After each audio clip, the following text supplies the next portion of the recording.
चलिए स्टूडेंट्स, तो हम लोग का क्लास एसिड बेस और सॉल्ट का कंटिन्यू चल रहा है और उम्मीद कर रहे हैं कि आप लोग को समझ में आ रहा होगा। अगर आपको समझ में आए तो हमारी बहादुरी और नहीं है तो आपका दोष। देखिए, तो पिछले क्लास में हम लोग पढ़े थे दैनिक जीवन में पीएच का महत्व। इसमें हम लोगों ने पढ़ा था पाचन तंत्र में पीएच का क्या महत्व है, जिसमें हम लोग जाने थे कि औरतें कैसे होली आती है सब। उसके बाद से हम लोग बर्तनों के धब्बों को दूर करना, मिट्टी का पीएच, दांत का पीएच, इस सब चीज के बारे में हम लोग पढ़ लिए थे। आज हम लोग को पढ़ना है लवण के बारे में। किस चीज के बारे में पढ़ना है बहादुर? लवण के बारे में। तो देखिएगा, याद करिए, हम एक अभिक्रिया बताए थे आप लोगों को, न्यूट्रलाइजेशन रिएक्शन। समझ में नहीं आ रहा है? उदासीनीकरण अभिक्रिया। उदासीनीकरण अभिक्रिया क्या होता है जी? वह अभिक्रिया जिसमें अम्ल तथा भस्म अभिक्रिया करके लवण तथा जल का निर्माण करता है, उसी अभिक्रिया को क्या बोलते हैं? उदासीनीकरण अभिक्रिया, न्यूट्रलाइजेशन रिएक्शन। तो इस लवण का निर्माण बोले तो इस लवण का जन्म कब होगा? जब अम्ल तथा भस्म मिलेंगे। ठीक है, जैसे कि NaOH, इसको बोलते हैं कास्टिक सोडा, सोडियम हाइड्रोक्साइड और हाइड्रोक्लोरिक अम्ल। ये अम्ल है और ये भस्म है। ये क्या है? भस्म है। और ये जब दोनों क्या किया, अभिक्रिया किया, तो सोडियम क्लोराइड का निर्माण हुआ। बहादुर, यही तो लवण है। ये क्या है? लवण है। इसको बोलते हैं सोडियम क्लोराइड। साधारण भाषा में बोले तो नमक इसको बोलते हैं, साधारण नमक, खाने वाला नमक। हालांकि उसमें आयोडीन वगैरह मिला दिया जाता है थोड़ा सा, ये नेक्स्ट टॉपिक में मिलेगा आप लोगों को। उसी तरह सल्फ्यूरिक अम्ल की जब अभिक्रिया कराते हैं तो ये बनता है, ये भी लवण है। ठीक उसी प्रकार से अब बात आती है लवण। लवण में जो मूलक होता है, क्या होता है? मूलक होता है। तो देखिएगा, मूलक बोले तो देखिए, दो पार्ट्स होते हैं, किसी भी चीज का दो पार्ट होगा। आवेश बोले तो वो धन आवेश होगा और ऋण आवेश होगा। तो लवण में दो मूलक होता है जी, एक धनावेशित होता है और एक ऋणावेशित होता है। धनावेशित लवण कहाँ, धनावेशित मूलक कहाँ से प्राप्त होता है? भस्म से प्राप्त होगा। और ऋणावेशित मूलक कहाँ से प्राप्त होगा जी? अम्ल से प्राप्त होगा। जैसे में देख लीजिएगा कि अगर NaOH जब ये टूटेगा तो Na प्लस में टूटेगा और प्लस OH माइनस में टूटेगा। टूटेगा नहीं टूटेगा, इसको जल में डालेंगे तो ये धनायन हुआ कि नहीं हुआ?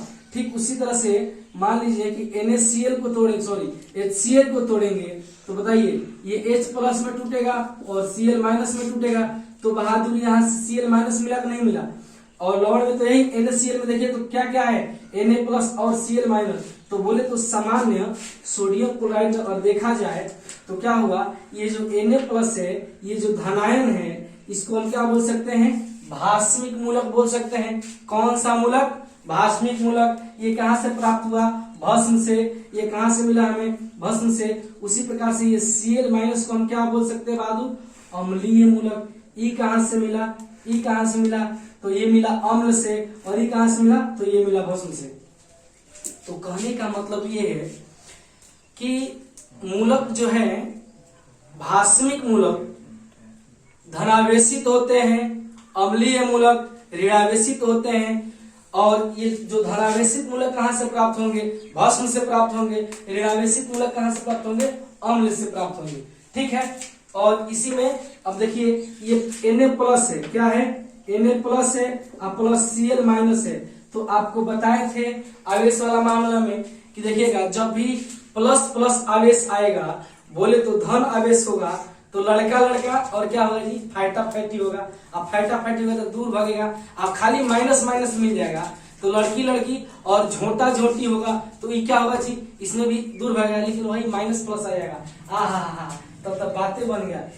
इसको पटाएगा, आई इसको पटाएगी, आई दोनों आपस में पट के NaCl का क्या करेगा? निर्माण कर लेगा। क्लियर? उसके बाद है लवणों का नामकरण। किसी का नामकरण?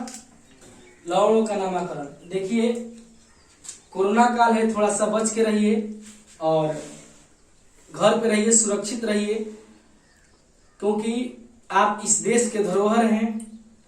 और वैक्सीनेशन जो वैक्सीन के योग्य हो गए हैं वैक्सीन लगवाएं, ताकि इससे क्या होगा,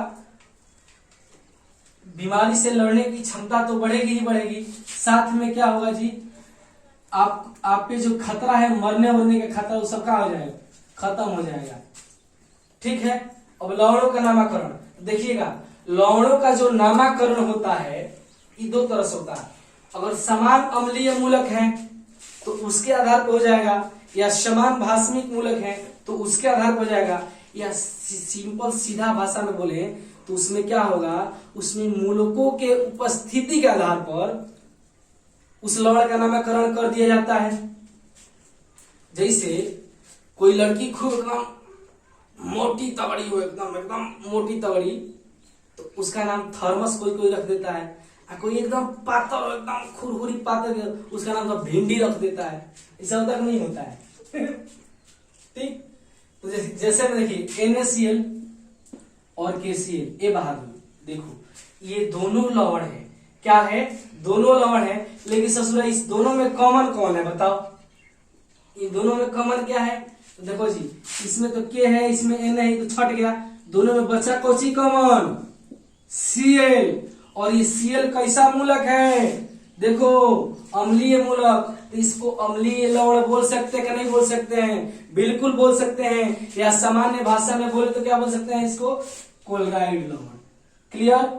ठीक उसी तरह से Na2SO4 और NaCl में कॉमन क्या है, दोनों में उभयनिष्ठ क्या है, दोनों में समान कौची बा, तो सोडियम बा, इसको भास्मिक लवण बोल सकते हैं, या यूं कहें तो इसको और क्या बोलेंगे, सोडियम लवण बोल सकते हैं, दोनों में सोडियम कौन है। उसके बाद है लवणों का नामकरण में एक और दूसरा टॉपिक है कि सामान्य लवण। सामान्य लवण किसे कहेंगे, वैसे लवण जिसमें हाइड्रोजन या हाइड्रोक्सिल समूह क्या होते हैं, विस्थापनशील होते हैं, माने जिन लवणों में विस्थापनशील हाइड्रोजन होगा या हाइड्रोक्सिल समूह होगा, नहीं होगा, उसको क्या बोलेंगे जी, सामान्य लवण बोलेंगे। जैसे NaCl, कुल मिला जुला के सिंपल कहिए तो उस ससुरा में ना H होगा और ना OH होगा, दोनों में कौनो नहीं होगा, एकदम टाइम फिश, उसमें ये नहीं होगा, एकदम नील होगा, 0/लूल। जैसे NaCl, ये NaCl में देखिए तो कहीं हाइड्रोजन दिख रहा है, हमको तो नहीं दिख रहा है, तुमको दिख रहा है जी, खड़ा हो जाओ, क्या हो गया है, आंख दर्द कर रहा है, कहां प्रयोग किया है।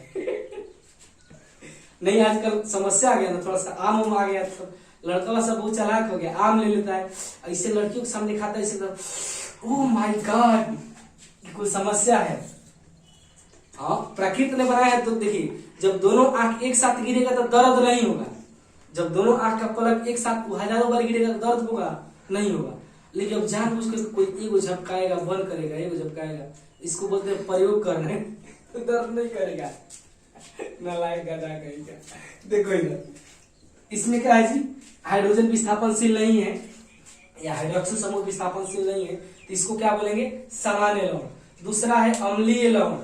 अम्लीय लवण में क्या होगा जी, वैसे लवण जिसमें विस्थापनशील हाइड्रोजन हो, हाइड्रोजन परमाणु हो गए, या ये हम कह सकते हैं क्या कि ये किसी भस्म के आंशिक रूप से उदासीनीकरण के फलस्वरूप बना, तो वैसा लवण जिसमें विस्थापनशील हाइड्रोजन समूह हो, या वैसा लवण जिसका निर्माण किसी भस्म के आंशिक उदासीनीकरण अभिक्रिया के फलस्वरूप हुआ, उसको क्या बोलेंगे, अम्लीय लवण। जैसे में NaHSO4, ये सोडियम बाइसल्फेट इसको बोलते हैं। इसमें देखिए तो इसमें हाइड्रोजन को भी हटाया जा सकता है, एक हाइड्रोजन लतखोर है, इसमें एक है, इसको लात मारिएगा ये भाग जाएगा बाहरी रासायनिक अभिक्रिया के थ्रू, इसमें ससुरत 2 है, सोडियम डाइहाइड्रोजन सल्फेट,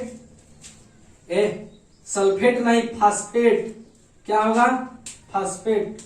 ठीक है, तो देखिए इस लवण में क्या है कि विस्थापनशील हाइड्रोजन है, तो इसको क्या बोलेंगे हम, अम्लीय लवण। उसी तरह से भास्मिक लवण में एज सिंपल हो जाएगा कि जिसमें विस्थापनशील हाइड्रोक्सिल समूह हो, या जो किसी अम्ल के आंशिक उदासीनीकरण अभिक्रिया का फलस्वरूप बना होगा। जैसे में क्या हो जाएगा, CpOH का NO3, जिसको बोलेंगे भास्मिक लेड नाइट्रेट। तो ये क्या है, भास्मिक लवण है, ये अम्लीय लवण है। बोले तो अम्लीय लवण में विस्थापनशील हाइड्रोजन समूह रहेगा और भास्मिक लवण में विस्थापनशील हाइड्रोक्सिल समूह रहेगा। उसके बाद आता है लवणों के गुण, लवण के गुण, लवण के गुण में पढ़ेंगे लवण का पीएच, कि किस लवण का पीएच कितना होता है। देखिएगा पीएच का मतलब क्या होता है, पोटेंस ऑफ हाइड्रोजन या पावर ऑफ हाइड्रोजन, कि उसमें हाइड्रोजन की क्षमता क्या है। देखिए और इसी के आधार पे हम लोगों ने क्या किया कि पीएच निकाला, कौन कितना अम्लीय होगा, कौन कितना क्षारीय होगा बाद में। तो देखिए प्रबल अम्ल और प्रबल भस्म, जब प्रबल अम्ल और प्रबल भस्म से बना जो विलयन होगा तो उससे जो लवण प्राप्त होगा ना जी, तो देखिए जब दो को बरियार एकदम समान फोर्स, इधरों से 10 न्यूटन का फोर्स लगा दीजिए, इधरों से 10 न्यूटन का फोर्स लगा दिए, और दोनों लड़ेगा तो बताओ कोई निष्कर्ष निकलेगा, कोनो पीछे हटेगा नहीं हटेगा, तो उसको क्या बोलेंगे, उसमें कोई रिजल्ट नहीं निकलेगा, वो उदासीन हो जाएगा। तो प्रबल अम्ल तथा प्रबल भस्म से बनता है जो लवण वो क्या होता है जी, उदासीन होता है। कैसा होता है, उदासीन होता है। ये क्या होगा, उदासीन होगा। अब बहादुर जब उदासीन होगा तो इसका पीएच क्या होगा, 7 होगा। पीएच क्या होगा, 7 होगा। अब देखो दूसरा, प्रबल अम्ल और दुर्बल भस्म, अम्ल बरियार हो गया, भस्म कमजोर हो गया, तो बताओ जो बरियार रहेगा वो पटक देगा, सीधा सा बात है। तो अम्ल बरियार है तो अम्लीय गुण प्रदर्शित करेगा। तो बहादुर प्रबल अम्ल और दुर्बल भस्म से बना जो लवण होता है उसका पीएच मान क्या होता है, 7 से कम होता है। बोले तो ये कैसा होता है जी, अम्लीय होता है। कैसा होता है, अम्लीय होगा। और इसका पीएच क्या होगा, इसका जो पीएच होगा बहादुर 7 से कम होगा। उसके बाद दुर्बल अम्ल प्रबल भस्म। अब देखिए अम्ल कमजोर हो गया, अब भस्म बरियार हो गया, तो किसका गुण प्रदर्शित करेगा जी, भस्म का। तो दुर्बल अम्ल और प्रबल भस्म से जो लवण बनता है उसका वो कैसा होता है, भास्मिक होता है। कैसा होता है, भास्मिक होता है। और उसका पीएच जो होता है ना, उसका पीएच क्या होगा, उसका पीएच जो होगा बहादुर 7 से क्या होगा, अधिक होगा। तो इस तरह से ये सारा टॉपिक समझ में आया होगा। उम्मीद करते हैं आपको समझ में आया होगा। अपने दोस्तों के साथ शेयर करिए, सब्सक्राइब करिए और कोरोना काल में बचे रहिए। मिलते हैं, टाटा बाय बाय।